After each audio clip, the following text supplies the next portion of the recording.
அந்த ஆண்குறி வந்து உள்ளே போகக்கூடிய ஒரு வலிமை வந்து குறைஞ்சி போயிடும். கிட்டக்க போன உடனே என்ன ஆகுன்னு கேட்டிங்கன்னா சுருங்கி போயிடும்.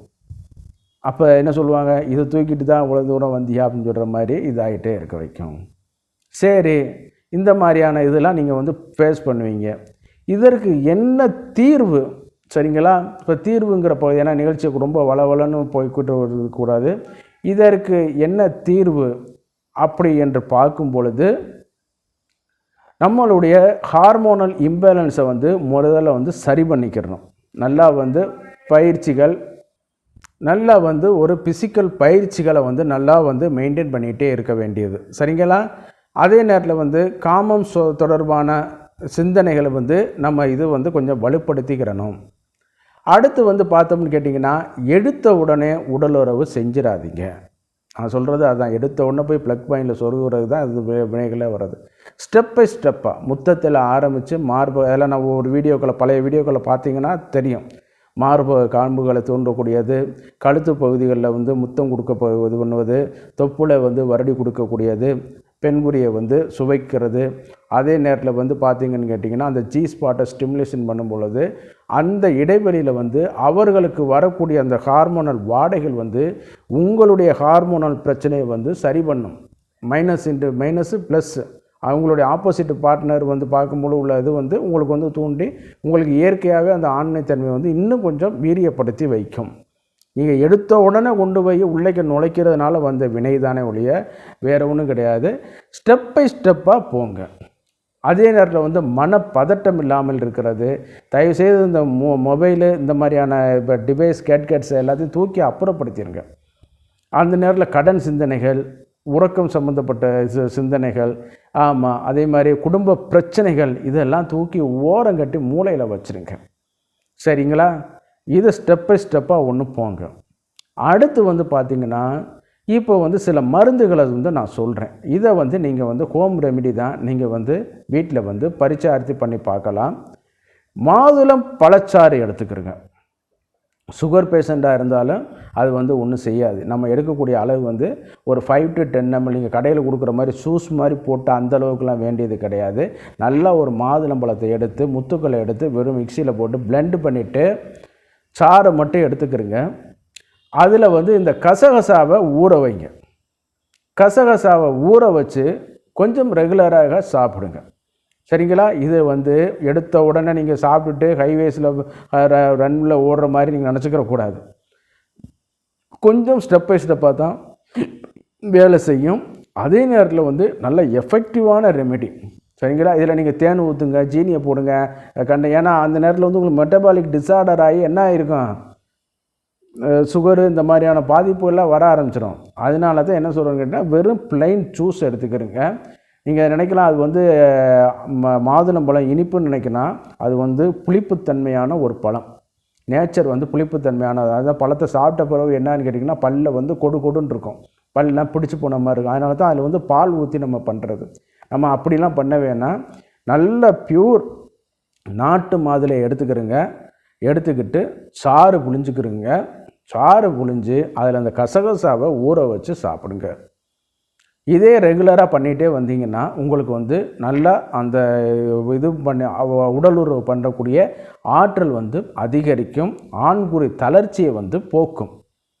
அடுத்தது வந்து பார்த்திங்கன்னா இன்னொரு மருந்து, உணவில் வந்து பச்சை வெங்காயம், சின்ன வெங்காயம் இருக்கு இல்லையா?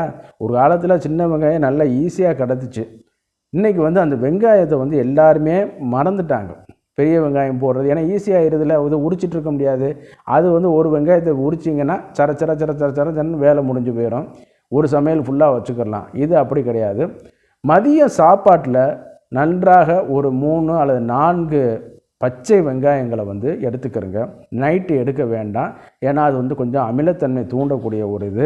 அதனால் சிலவங்க அதில் மோரில் போடுங்க, அதில் போடுங்க, கருமத்தில் உப்பு போடுங்க, அதெல்லாம் என்னென்னமோ வீடியோக்கெல்லாம் இருக்குது. அதெல்லாம் நீங்கள் தூக்கி போட்டுருங்க. மூலத்துக்கு பயன்படுத்துகிறதெல்லாம் நீங்கள் வேண்டியதில்லை. இதுக்கு நான் சொல்கிறது ஆண்மை குறைவுக்கு.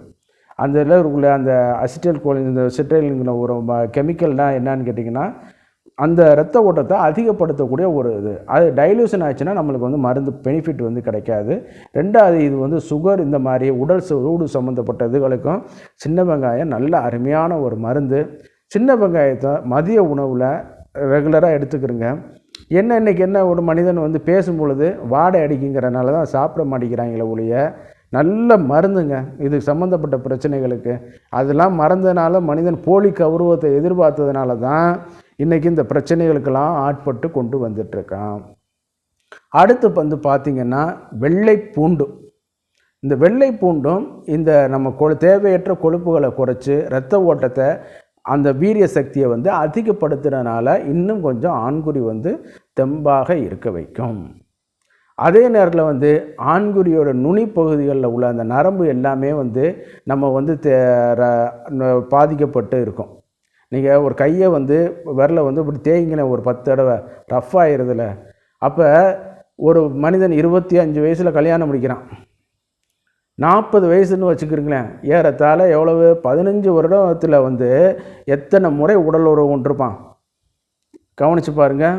அப்போ அந்த நரம்புகள் எல்லாம் தேஞ்சு ஒரு வாய்ப்பு இருக்கு இல்லையா?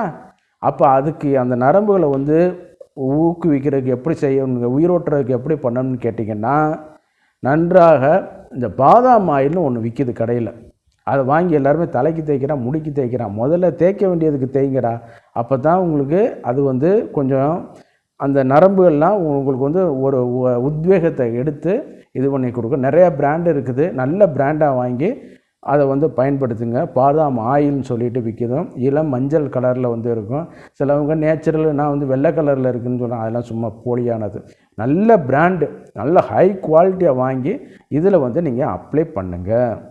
பண்ணும் பொழுது இந்த நரம்பு பாதிப்பு, அந்த தசையோட தளர்ச்சி, வயது முதிர்வுனால் செனலிட்டினால் வரக்கூடிய பிரச்சனைகள், இது எல்லாத்துக்கும் இது வந்து ஒரு தீர்வாக இருக்குது. சரிங்களா? இப்போ நான் சொன்னது மாதிரி மாதுளம்பழச்சார், அதே நேரத்தில் வந்து சின்ன வெங்காயம், அதே நேரத்தில் வந்து பூண்டு, இந்த மாதிரியான பாதாம் ஆயில், இதெல்லாம் வந்து நீங்கள் வந்து இது பண்ணிக்கிற வேண்டியது. அதே நேரத்தில் வந்து நம்ம இரத்தத்தோட சர்க்கரை அளவு இந்த இதெல்லாம் கட்டுக்கோப்பில் வச்சுக்கிட்டு மன அழுத்தம் இதெல்லாம் நிவர்த்தி பண்ணிட்டு நம்மளை கவலைப்பட்டு ஒன்றும் ஆக போகிறதில்ல. சில ஆன்மீக பெரியவர்கள்லாம் சொல்லியிருக்காங்க, நீங்கள் கவலைப்படுறதுனால உங்கள் உடம்பு தான் பாதிக்கப்படுது மூலியம் பிரச்சனைக்கு தீர்வாகாது. அதனால் அது எல்லாத்தையும் தூக்கி போட்டுட்டு இது பண்ணுங்கள். எடுத்த உடனே போய் ப்ளக்கில் சொருகிட வேணாம். கொஞ்சமாக ஸ்டெப் பை ஸ்டெப்பாக போங்க. அப்போ தான் அந்த இதில் வந்து வர ஆரம்பிக்கும். சரிங்களா? அது மாதிரி தான் இந்த இது வந்து கொஞ்சமாக தான் நம்மளை படிப்படியாக தான் முன்னேறிட்டு போகணும் ஒழிய திடீர்னு நம்ம வந்து எடுத்த உடனே நம்ம சொல்லிட முடியாது. இப்படி செஞ்சிங்கன்னா இந்த திடீர்னு நம்மளுக்கு வந்து நல்லா விரைப்புத்தன்மையாகிட்டு உள்ளே இது பண்ணும்போது சுருங்கக்கூடிய தன்மை இது எல்லாமே குறைய ஆரம்பிச்சிடும். உங்களுக்கும் வந்து நல்ல ஒரு தாம்பத்திய வாழ்க்கை வந்து கிடைக்க ஆரம்பிச்சிடும். சரி, நிகழ்ச்சியோட இறுதி பகுதிக்கு வந்துட்டோம். உங்கள்கிட்ட வந்து ஒரு சின்ன வேண்டுகோள், நம்ம சேனலுக்கு வந்து சூப்பர் தேங்க்ஸ் அப்படிங்கிற ஒரு ஆப்ஷன் வந்து வந்திருக்குது. இது வந்து நீங்கள் வெளிநாட்டில் பார்க்கக்கூடிய நண்பர்கள் நம்ம நிகழ்ச்சி உங்களுக்கு உண்மையிலே பிடிச்சிருந்துச்சி, நம்மளுக்கு ஏதேனும் உதவி பண்ணணும்னு நீங்கள் நினச்சிங்கன்னா கான்ட்ரிபியூஷனில் கொடுங்க.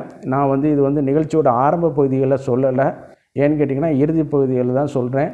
இந்த நிகழ்ச்சி உங்களுக்கு பிடிச்சிருந்துச்சின்னா நம்மளுக்கு அந்த சூப்பர் தேங்க்ஸ் மூலமாக எங்களுக்கு நீங்கள் உதவி பண்ணலாம். இதன் மூலமாக வந்து நம்ம நிகழ்ச்சியை வந்து அடுத்த லெவலுக்கு நம்ம எடுத்து கொண்டு போகிறதுக்கு ஒரு வாய்ப்பாக இருக்கும். அதே நேரத்தில் நீங்கள் கொடுக்கணுங்கிற இது வந்து கிடையாது, ஒரு கட்டாயம் கிடையாது. அட்லீஸ்ட் நீங்கள் வந்து இதை வந்து சப்ஸ்கிரைப் பண்ணி, லைக் பண்ணி, ஷேர் பண்ணி எங்களுக்கு வந்து உதவி பண்ணுங்கள். நான் உங்கள் டாக்டர் குமார். வாங்க நம்ம அடுத்த நிகழ்ச்சியில் சந்திக்கும் வரை வாய்ப்பு கூடி நன்றி கூடி விடைபெறுகிறேன். நன்றி, வணக்கம்.